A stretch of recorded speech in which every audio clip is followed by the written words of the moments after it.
we're gonna react to the craziest philosophical theories explained in 14 minutes by the Paint Explainer. So let's go. Boltzmann brain. Boltzmann brain. Boltzmann brain is a thought experiment that suggests that given enough time, a self-aware brain could randomly form in the universe due to quantum fluctuations. This hypothetical brain would have memories and perceptions of really living in a structured reality, even though it is just I have a theory. So maybe you just spawned in your body with all your memories, but all those memories that you have, you never experience them. And maybe we do that all the time and we don't realize it because we're just spawning in different brains. Do you understand what I mean? How do we reference with others then? That means that you have the memories of the person that was there before you in this brain. And so you behave, act like them, but in reality, you're not them. You just have their memories, so your whole personality is built around memories. Temporary, random occurrence in a chaotic universe. This theory asks if it's more likely for the universe to exist, with all its complexity, or for a single brain with false memories to appear randomly. If the latter is more probable, it implies that everything you experience might just be a brief hallucination by a Boltzmann brain. That's a little bit what I was saying, no? Solipsism. Solipsism.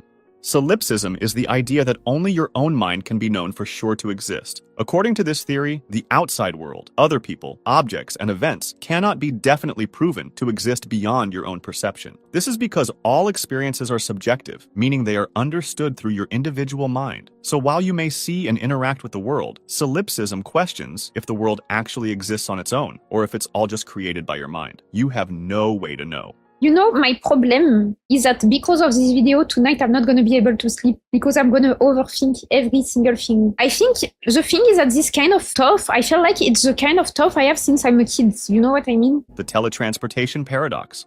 The teletransportation paradox is a thought experiment that explores the implications of teleportation and identity. Imagine a teleportation device that scans a person's entire body and mind, mapping every atom and neural connection. The device then transmits this information to another location, where a new, identical body is constructed, perfectly replicating the original person, including their memories and personality. The paradox arises when considering what happens during this process. Is the person who arrives at the destination the same individual who entered the teleportation machine? If the original person is disassembled at the point of departure, is that person effectively killed? If so, then the new person created at the destination, while identical in every way, is technically a different individual. Yeah, but the thing is that the teleportation paradox, teleportation does not exist at all.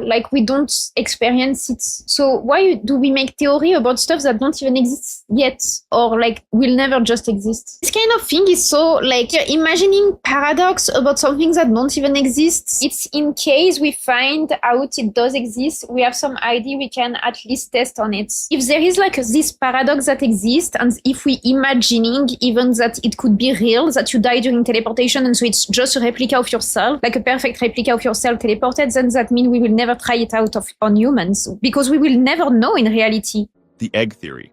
The egg theory is a thought experiment that suggests that every person who has ever lived or ever will live is actually the same being, experiencing life in different forms and at different times. The theory proposes that when a person dies, they are reincarnated as another person without any memory of their previous lives. This process continues until that being has lived every human life in existence. According to the theory, the universe exists as an egg, a place for this single being to grow and mature through the experience of living many lives. Once all lives have been lived, the individual reaches a higher state of consciousness and becomes like a god, completing their spiritual evolution. Just as the universe, in this theory, is designed for growth and evolution, so too is every business. In my opinion, this theory is good to make people realize that every human is on the same page, and that when you treat someone badly, when you treat another human badly, you treat a version of yourself badly. But it also implies that if you live every human life being, you also live every animal life, because it's kind of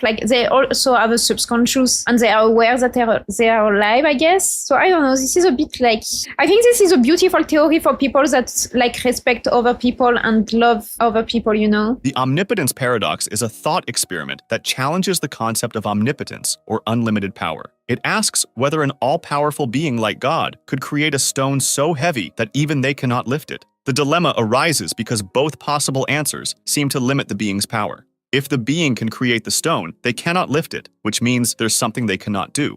This implies a limit to their power, contradicting the idea of being all-powerful. On the other hand, if they cannot create such a stone, this also indicates a limitation, as they are unable to do something that should be within the scope of omnipotence. But God might be over logic itself, or one might say that by omnipotent, we mean a being that can do anything that is logically possible. Being all-powerful doesn't mean doing logically impossible things like creating a square circle. It means having power over everything that exists. Logical impossibilities, like a square circle, aren't real things that can exist, so it remains just a cool debunked thought experiment.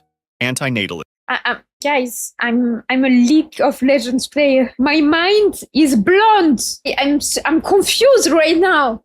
I am in extreme confusion. What? Antinatalism is a philosophical position that argues against giving birth, suggesting that it is morally wrong to bring new individuals into existence because life itself inherently involves suffering, pain, and hardship. So it is better not to create new lives that will inevitably face these challenges. One key argument in antinatalism is that coming into existence exposes individuals to more suffering than joy, making it not worth it. Additionally, some antinatalists point out the environmental and ethical implications of overpopulation, arguing that it contributes to suffering not just for individuals, but for society as a whole and the planet.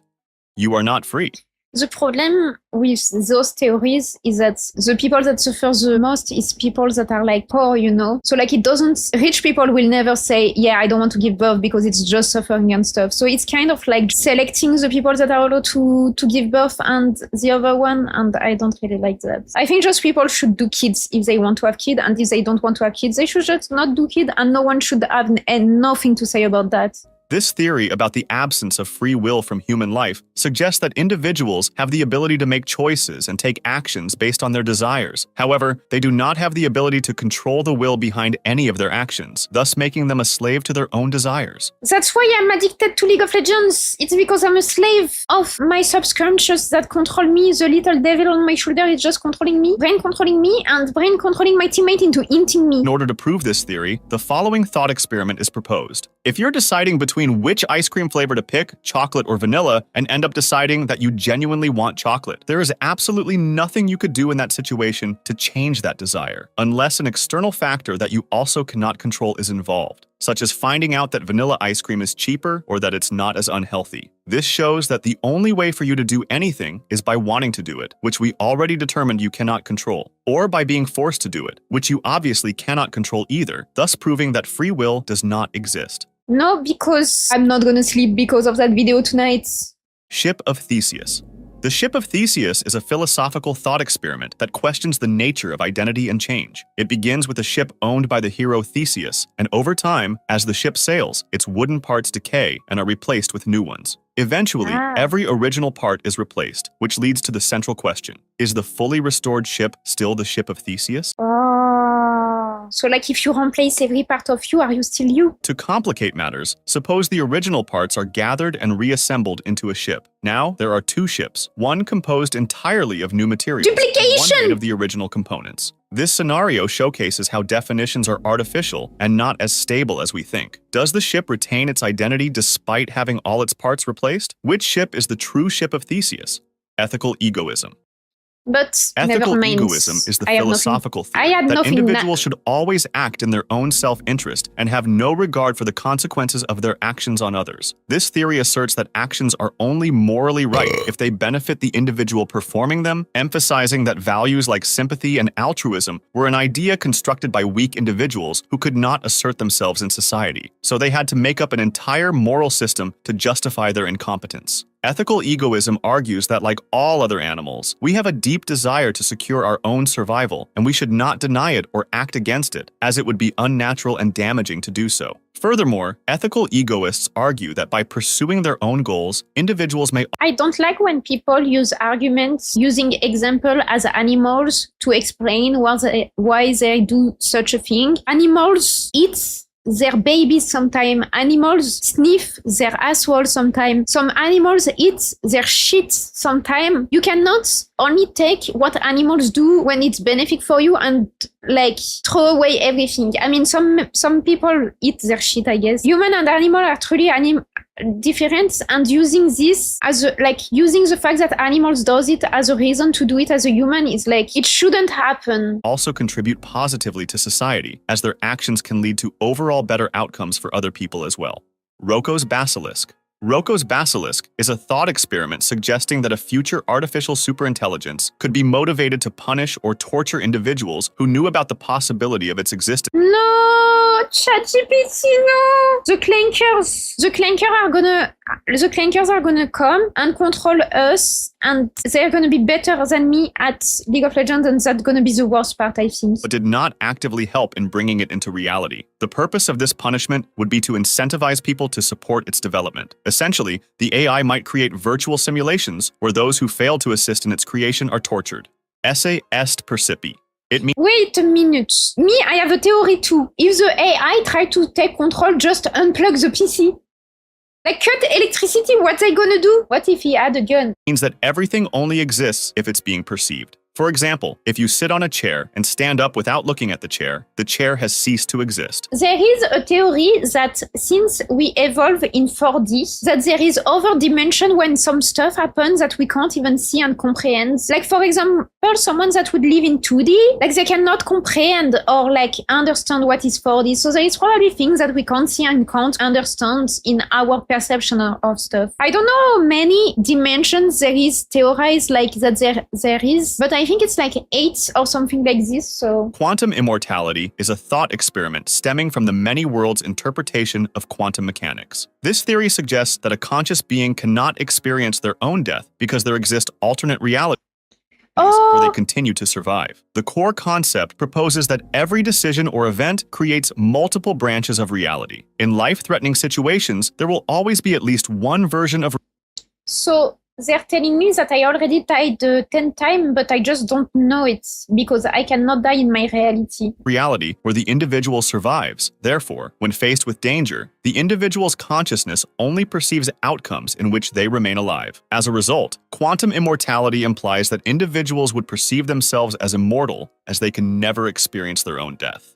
Philosophical zombies. Philosophical zombies are hypothetical beings that look and act like humans but lack conscious experience. These beings behave exactly as humans do, but they have no inner life, no subjective feelings or thoughts. The thought experiment challenges materialism, which holds that consciousness can be fully explained by physical— I think that all of you are zombies. I am the only one that actually exists, and you do not exist, guys. processes in the brain. If it's possible to imagine a being that is physically identical to a human but lacks consciousness, then consciousness might not be fully explained by physical states.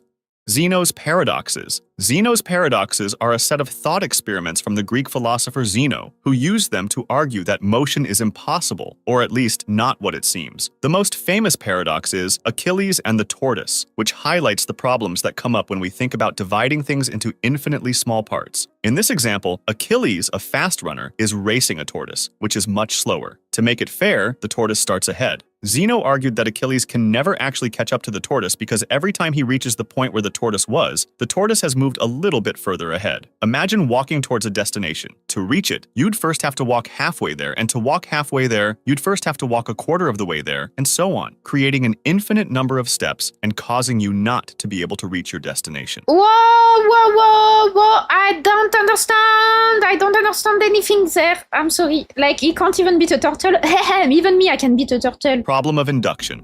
The problem of induction, introduced by David Hume, questions how we can justify our belief that the future will resemble the past. For example, we expect the sun to rise tomorrow because it has risen every day before. However, Hume pointed out that there's no logical guarantee this will always happen. Just because something has occurred many times doesn't mean it will continue to do so. Any justification for this assumption relies on past experiences, which is circular reasoning. If we say that we trust induction because it has worked in the past, we are using induction to justify induction. This means that our— But don't we have so much days that happened in the whole history that we can justify to use it as a simple to say that it will always happen? Like, for example, if you do a scientific experiment on something and you have, like, for example, 1 million people doing it, then you can say with accuracy that it's gonna, like, happen.